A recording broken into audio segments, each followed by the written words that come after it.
Tšau sõbrad! Tänane video tuleb selline jõulueelne vlog, kus me käime siis natuke linna peal, vaatame, kas linn on juba valmistunud jõuludeks, et me lähme jõuluturule. Ja mina ei ole veel käinud seal see aasta, kuigi ma tean, et väga paljud juba on, see on juba mõnda aega avatud. Aga jaa, ma olen suht elevil.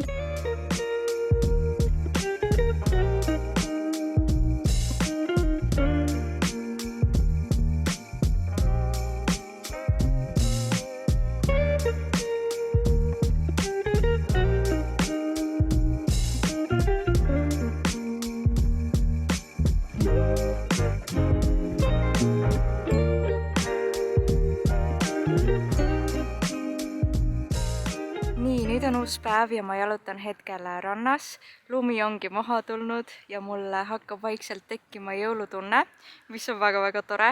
Aga jaa, eile oli siis liiga tugev lörtsi ja lumesadu minu jaoks, et seal jõuluturul nagu päriselt nautida. Ja ma mõtlesin, et võiks uuesti minna täna ja vaatame lähemalt, mida seal üldse müüakse. Äkki ma leian mõne jõulukingituse ka.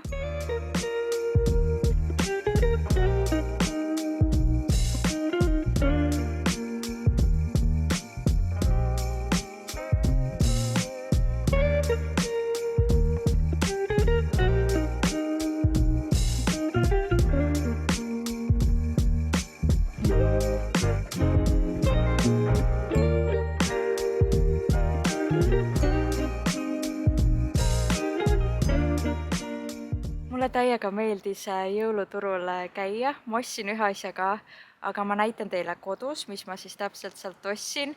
Ja ma täitsa soovitan sul ka nagu aja maha võtta ja reaalselt vaadata ringi, et mida seal müüakse. Kusjuures ma olengi varem nagu niisama seal käinud. Ma ei ole väga süvenenud üldse, et mida seal nagu müüakse. Väga huvitavaid asju oli. Hästi palju selliseid ilusaid kindaid oli, nagu kootud on ju. Ja siis oli seal väga palju mütse ja salle, aga kuna mu vanaema on mulle nii palju kudunud, siis minul on väga palju salle ja mütse kindaid olemas, et ma ei hakanud sealt praegu ostma, aga iseenesest sealt on tõesti midagi võtta.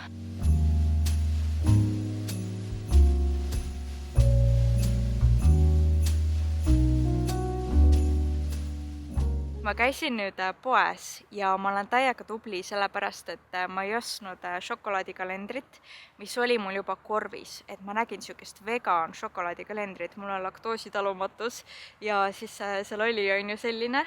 Aga ma ikkagi ei ostnud seda, mul on nii hea meel, sellepärast, et ma tegelikult väldin suhkrut. Ma väldin nagu üleliigset suhkrut.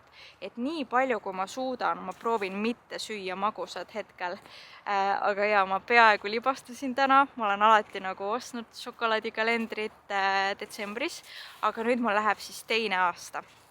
Et eelmine aasta ma sain hakkama nii, et ma ei ostnudki seda, aga loomulikult ma nagu magusat ikka söön, et kui ma kuskile kellelegi külla lähen ja seal on magusat, siis ma kindlasti söön seda, et siis ma ei suuda nagu vältida. Ja kui ma reisin, siis ma kindlasti tahan midagi proovida on ju koha peal, et Vilniuses ka ma ostsin makroone, mis olid ülihead, et ma vahepeal ikka nagu magusat söön, ei ma ikka söön magusat, aga nagu ma proovin võimalikult palju öelda ei magusale. Ja täna ma sain sellega hakkama. Aga ma ostsin siis hoopiski ühe jõulukohvi ja lähme vaatame siis, ma siis hakkan seda tegema kodus ja vaatame, mis maitsega see veel on. Nii, me hakkame nüüd tegema jõulukohvi ja ma tegin lahti tegelikult selle jõulukohvi paki ja ma ütlen ausalt, et see on nii hea lõhnaga, täiesti ebareaalne, kui hea lõhnaga see on. See on siis kardamoni ja õunaga jõulukohv.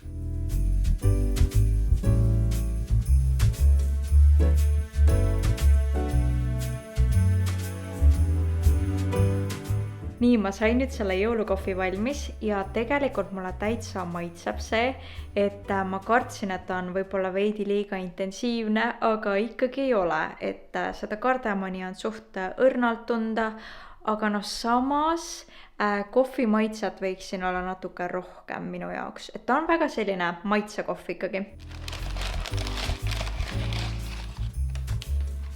Ma ostsin sellise kohvitassi endale, mis on siis Tallinna kohvitass. Minu arvates see on mega stiilne ja hästi selline kuidagi päikseline, et ma võiksin siit hommikul juua kohvi.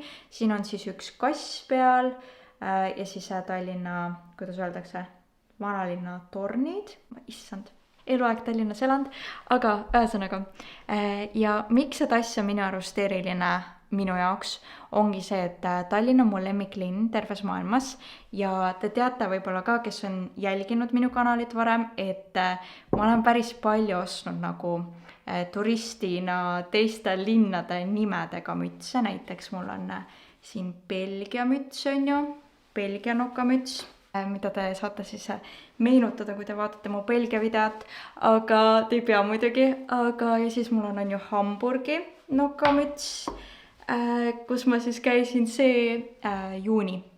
Ja selles mõttes, kuidas mul siis ei ole Tallinnaga midagi seotult, nagu minu arust mul peab olema Tallinna kohvitass ka. Ma mõtlesin lihtsalt, et see on kuidagi loogiline. Mul on tunne, et mul läheb kohe liiga pimedaks selle video jaoks ja ma panen tule põlema, aga see ei ole siis nagu väga siuke professional valgus, vaid see on väga selline kodukootud lihtsalt üks lamp selle kaamera taga. Meil tulebki ju kohe 2025 ja ma ei tee vahepeale uut videot, seega ma pean siin kuidagi kokku võtma selle aasta. Ma tegelesin oma lemmikhobiga ja mu lemmikhobi ongi siis videote tegemine ja mul on väga hea meel, et ma ikkagi nagu panin selle prioriteediks.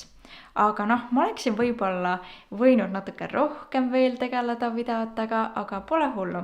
Tegin nii palju, kui ma tegin ja tegelikult oli ikka väga-väga lahe aeg. Ma olin kindlasti loominguline sellel aastal, mis võiks öelda küll, et on nagu unistuse täitumine, et ma tegelesin tõesti asjaga, mis teeb mind õnnelikuks ja see on lahe.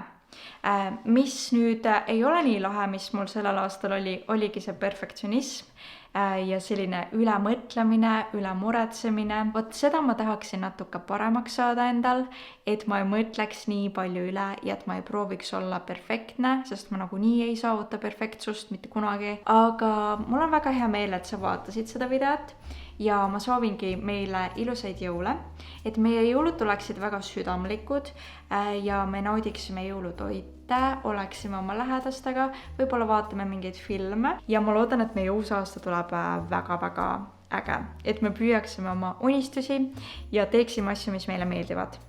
Vot, selline sõnum siia lõppu, aga aitäh ja tšau!